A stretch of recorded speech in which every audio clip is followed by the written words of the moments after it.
Schenectady, New York is a city of 66,000 people, situated on the Mohawk River about 15 miles west of Albany, New York. Schenectady is considered by many to be the gateway into the Mohawk Valley, which is located west of Schenectady and includes the cities of Amsterdam, Rome, and Utica. The word Schenectady comes from an old Mohawk word for beyond the pines.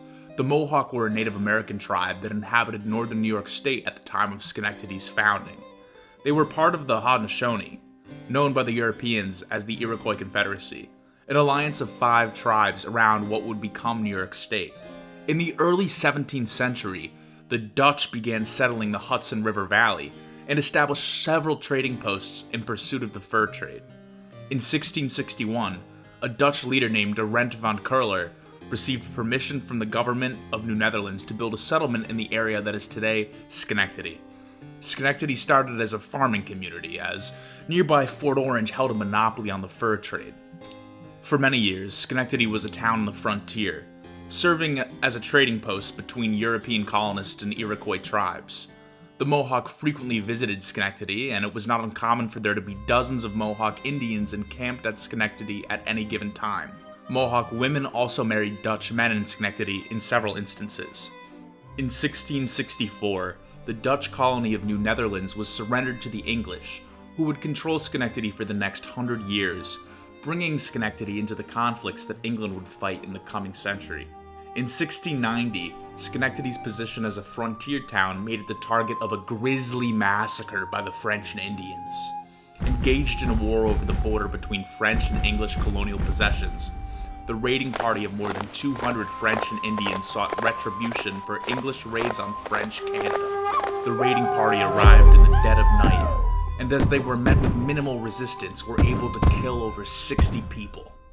Throughout the 18th century, Schenectady remained a relatively small town, experiencing some minimal growth. The Mohawk River was a natural path west, as it cuts through the Appalachian Mountains and facilitated trade with the Iroquois.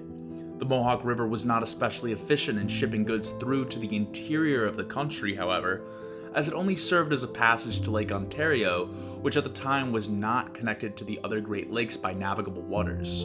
In the 1700s, Schenectady was still very culturally Dutch, with the Dutch Reformed Church and the Dutch language being featured prominently in day-to-day life. In 1785, the newly American town saw the founding of Union College, the second institution of higher learning in New York State after Columbia and New York City. Schenectady's Episcopal, Presbyterian, and Dutch Reformed churches joined forces to create this college, thus the name Union. Union quickly grew to be a well-respected institution, attended by U.S. President Chester A. Arthur and Secretary of State and New York Governor William Henry Seward, amongst others. Schenectady was fortunate enough to find itself on the Erie Canal, which was completed in 1825, linking the Atlantic Ocean to Lake Erie. Schenectady's economy shifted from an agrarian trading economy to a manufacturing economy. Schenectady further benefited from the advent of railroads. The first railroad built in the state of New York and one of the first in the U.S. linked Albany to Schenectady, bypassing the steep terrain that took almost a day to traverse via the Erie Canal. In 1886, Schenectady only had a population of 13,000, compared to almost 95,000 in nearby Albany. At this point, Schenectady was still a very small city. Things changed that year when Thomas Edison decided to move some of his factories to Schenectady. For the next century, Schenectady would be the site of General Electric, a company that would go on to have the longest continued presence on the Dow Jones Industrial Average. The Schenectady Locomotive Company also brought big industry to the city. The company would go on to acquire a number of different locomotive companies in the Northeast through a merger to become the American Locomotive Company, or ALCO. General Electric and the American Locomotive Company made Schenectady the city that it is today. In the late 19th and early 20th centuries, thousands of immigrants from Europe poured into Schenectady to work in the city's factories.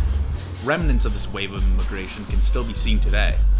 The corner of State Street and North J Street is marked with a sign denoting an entrance to Little Italy, though historically this area was not considered Italian. One of Schenectady's most famous residents was inventor and genius engineer Charles Proteus Steinmetz. A German immigrant, Steinmetz worked for General Electric and contributed a great deal to the body of knowledge surrounding alternating current.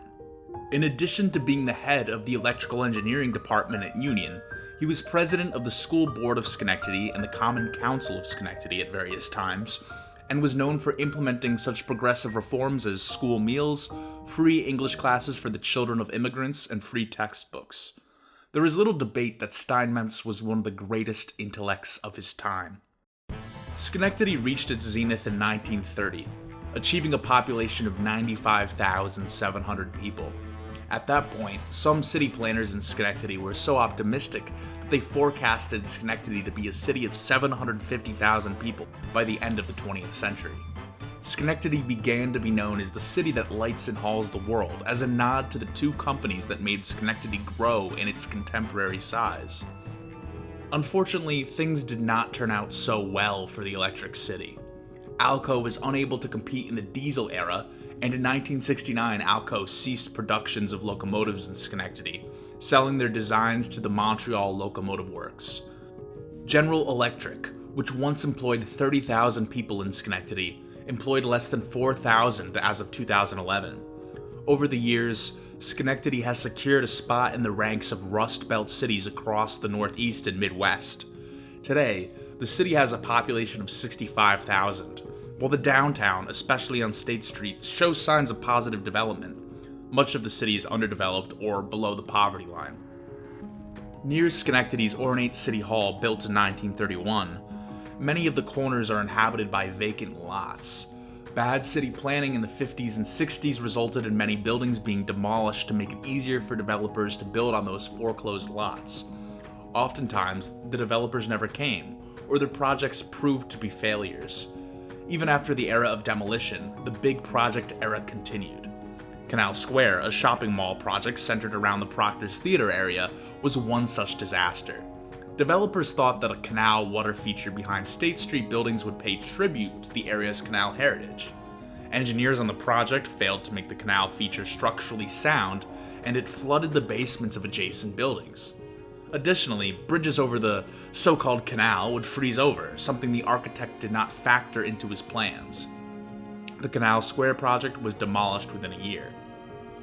Another disastrous government project was the Center City project in the heart of downtown Schenectady, which was unveiled in 1979. Planners had envisioned a civic center downtown that could seat thousands of people, but the finished project could seat barely 500. The Center City ice skating rink wasn't even regulation size, so professional sports of any kind weren't possible. Center City was a financial disaster from the beginning, another symbol of city planners in Schenectady failing to think realistically about the city. There are some positive developments happening in the city of Schenectady which are certainly worth mentioning. In 2017, Rivers Casino opened up at the former site of the American Locomotive Company. The casino and other nearby development is owned and operated by Rush Street Gaming, a hospitality company based out of Chicago. The casino costs $330 million to build and employs hundreds of people in the region. I personally think that the casino could have been better integrated into the city, as it isn't very walkable from Erie Boulevard to the downtown, but hopefully the development is here to stay. Price Chopper Supermarkets, incorporated as the Golub Corporation, is headquartered in Schenectady. Price Chopper is arguably the premier supermarket in the capital region, and their locations span from Vermont to Syracuse. Another company headquartered in Schenectady is MVP Healthcare. Located near Veterans Park on State Street in Schenectady, MVP stands for Mohawk Valley Physicians. New York Lottery is headquartered in downtown Schenectady next to Proctor's Theater. The New York Lottery was created in 1966, and its marketing efforts emphasize that all money goes to charity. Today, Schenectady is a city experiencing some level of investment, but there are still major issues of poverty and crime to be addressed. With any luck, leaders in the community will continue to strive to improve the city, and we can look forward to a brighter tomorrow in Schenectady. Thank you so much for watching this video. I hope you'll be able to think of Schenectady in a different light, or any light at all. And thank you so much to Leo Rosenblum for editing this video with me, and for Michael Diana of the Schenectady County Historical Society for sharing his insight on the city of Schenectady to inform the creation of this video. Thank you so much, and I'll see you next time on the DC Show.